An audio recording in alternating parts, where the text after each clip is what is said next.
તો સંપૂર્ણ વિગતે વાત કરવા માટે અમારા સંવાદદાતા સચિન પાટી જોડાઈ ગયા છે। સચિન, એ સ્થળ પર છે, કંપનીની પાસે છે કે જ્યાં આ દવા બની અને તેને નોટિસ મળી છે। સચિન, આ ઝેરી કફ સિરપ કે જેને લઈને આખા દેશમાં અત્યારે ચર્ચાઓ થઈ રહી છે, પરંતુ ગુજરાતની જો 2 દવાઓને પણ નોટિસ મળી છે તો એ ચિંતાજનક બાબત છે। સચિન,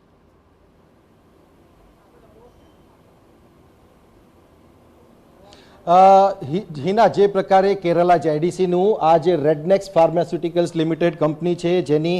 રેસ્પી ફ્રેશ એની જે કફ સિરપની પ્રોડક્ટ છે એ પ્રોડક્ટના જે માનકો છે એ માનક એની નિયત મર્યાદા કરતાં વધારે ડીઈજી એટલે કે ડાયઇથિલિન ગ્લાયકોલની જે માત્રા છે એ માત્રા વધારે પ્રમાણમાં મળી આવી છે અને એના જ ભાગરૂપે મધ્યપ્રદેશનું જે સરકાર છે, મધ્યપ્રદેશનું જે તંત્ર છે એ એલર્ટ થઈને જે અલગ અલગ 13 સેમ્પલ્સ એમના દ્વારા લેવામાં આવ્યા છે જે કફ સિરપ બનાવતી કંપનીઓ છે એમના, અને એ સેમ્પલ્સના આધારે ગુજરાતની 2, એક જે છે એ રેડનેક્સ ફાર્માસ્યુટિકલ્સ અને બીજી રાજકોટ સુરેન્દ્રનગર પાસે આવેલી જે શેપ ફાર્મા છે, ત્યારે એની પણ જે રિલાઇફ કરીને જે કોફ સિરપ છે એ પણ સબ સ્ટેન્ડર્ડ મળી આવી છે અને એની સામેની જે પ્રક્રિયા છે પ્રક્રિયા પણ શરૂ કરી દેવામાં આવી છે। જે પણ વિક્રેતાઓ છે કે જે પણ ડોક્ટર્સ છે તમામને એ બાબતની સૂચના આપવામાં આવી છે કે આ કફ સિરપ પ્રિસ્ક્રાઇબ કરવું નહીં કે આ કફ સિરપ જે છે એને સેલ કરવું નહીં। ત્યારે આ જે માત્રા છે માત્રા વધારે હોવાથી જે પ્રકારે કોલ્ડ્રીફ અને અન્ય એક કંપની છે જેની અંદર જે ડાયઇથિલિન ગ્લાયકોલની માત્રા વધારે મળી આવી છે એના કારણે બાળકોની કિડની ફેલ થવાને કારણે મધ્યપ્રદેશના છિંદવાડામાં 16 બાળકોના મોત થયા હોવાનું સામે આવ્યું અને તંત્ર સફાળું જાગ્યું અને ત્યારબાદ જે છે એ આ પ્રક્રિયા શરૂ કરવામાં આવી છે। અને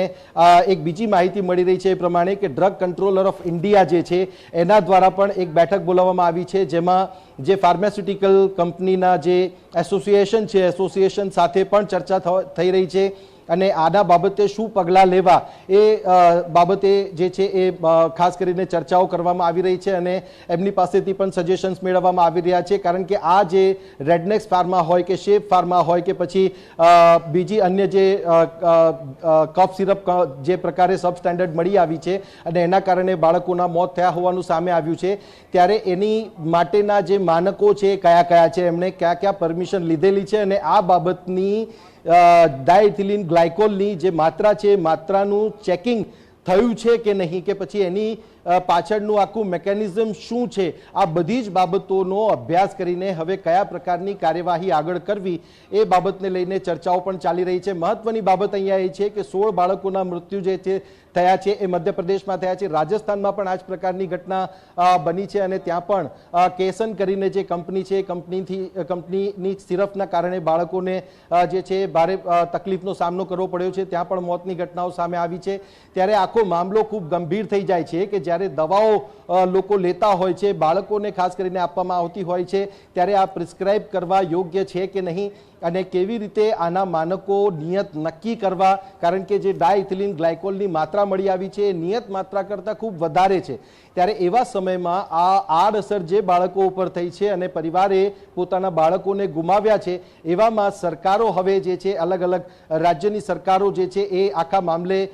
ચર્ચા વિચાર વિમર્શ કરીને આ દવાઓ પર બેન લગાવવો, કયા પ્રકારે એની સામેની કાર્યવાહી કરવી કે પછી એના જે નિયત માનકો છે માનકો અનુસાર જો ન ચાલતી હોય તો અને સાથે જ સાથે એનું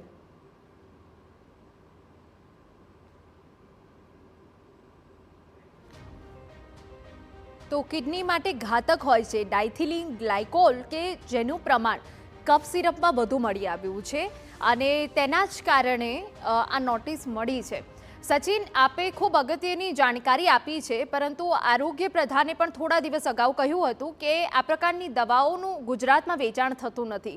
ગુજરાતની જ કંપનીઓને નોટિસ મળી છે અને એક તરફ આપે જાણકારી પણ આપી છે કે ફાર્માસ્યુટિકલ એસોસિએશનના હોદ્દેદારો સાથે એક મહત્વની બેઠક પણ થઈ રહી છે। હવે આ તમામ બાબતોના પડઘા આગામી દિવસોમાં આપ કઈ રીતે જોઈ રહ્યા છો?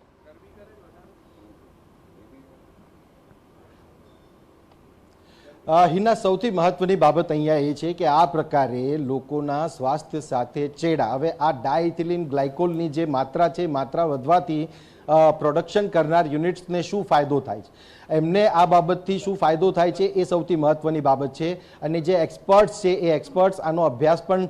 કરી જ રહ્યા હશે, કારણ કે મધ્યપ્રદેશ સરકાર જે છે એ જે પ્રકારે આ 13 કંપનીઓનો જે કફ સિરપ છે કે જે પ્રોડક્ટ્સ છે એમની એનું જે એમને ટેસ્ટિંગ હાથ ધર્યું છે, અને ટેસ્ટિંગ હાથ ધર્યા પછી ગુજરાતની 2 કંપનીઓ જે છે એમને જે છે એ સબ સ્ટેન્ડર્ડ ઘોષિત કરી છે. ત્યારે આ બાબતને લઈને સૌથી મહત્વનો સવાલ ત્યાં જ થાય છે કે આ પ્રકારની જે પણ જે કન્ટેન્ટ્સ છે એમાં જે યુઝ થતા હોય તો એ કન્ટેન્ટ્સ યુઝ થતા હોય તો એનાથી પ્રોડક્શન યુનિટને શું ફાયદો થાય છે, ને એનાથી લોકોને, બાળકોને જે કફ સિરપ લેતા હોય કે જેમને પ્રિસ્ક્રાઇબ કર્યું હોય એમને કયા પ્રકારની આડઅસરો થઈ છે. ત્યારે એ બાબતને લઈને જ્યારે તપાસ થઈ ત્યારે એ પણ બાબત જે પ્રાથમિક સામે આવી કે કિડની ફેલ થવાને કારણે બાળકોના મોત થયા છે. પરંતુ આખો જે અભ્યાસ છે, અભ્યાસ ખૂબ જરૂરી છે કે આ લોકોને કઈ રીતે પરમિશન મળે છે, કે આ લોકોનું જે પણ કન્ટેન્ટ એમાં યુઝ કરવામાં આવે છે એની માત્રા કેટલી હોવી જોઈએ, એ બાબતના માનકો જ્યારે નક્કી કરેલા છે તો એનાથી વધારે આ જે કન્ટેન્ટ યુઝ કરવામાં આવ્યું છે કેમ કરવામાં આવ્યું છે, અને સાથે જ સાથે આ જે પ્રકારનું પ્રોડક્શન થાય છે, પ્રોડક્શન થયા પછી ડિસ્ટ્રીબ્યુશન પહેલા એની કોઈ તપાસ થાય છે કે કેમ, એ બાબતની પણ તકેદારી રાખવાની ખૂબ જરૂરિયાત ઊભી થઈ છે. અને એમાં જો કોઈ પણ પ્રકારની લાપરવાહી કે બેદરકારી જણાવીને આવશે તો સ્વાભાવિક રીતે એમની સામે પણ પગલાં લેવામાં આવશે. ડ્રગ કંટ્રોલર ઓફ ઇન્ડિયા દ્વારા પણ આ જ બાબતને લઈને બેઠક કરવામાં આવી હોય એવું અત્યારે આપણે અનુમાન લગાવી શકીએ છીએ. પરંતુ આ ઘણી બધી બાબતો અને